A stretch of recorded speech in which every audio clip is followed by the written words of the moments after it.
So the International Social Work Recruitment Project in Bridgend came about linked to our recruitment and retention strategy. We were at a situation a number of years ago where we had a heavy reliance on agency staff, and we were struggling to recruit permanent social workers and retain social workers in Bridgend. And that led to the development of our International Social Work Recruitment Project.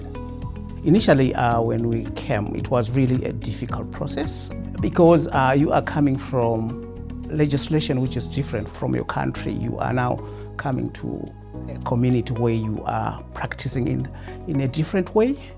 Bridgend provided the help that we needed in terms of exposing us to trainings. We also have been getting a lot of support from peers, fellow senior social workers. That has been very helpful. Pastoral support that we needed to provide, the well-being support we needed to provide, the practical support, and just the simple things around how to get to our civic offices. That was the key stuff here that enabled our international social workers to settle in Bridgend and feel a part of our community within work, but also our local communities in the Bridgend and the surrounding areas. I left my country alone. When I was leaving the country, everybody was worried on my behalf. How can you go to a country that you know no one?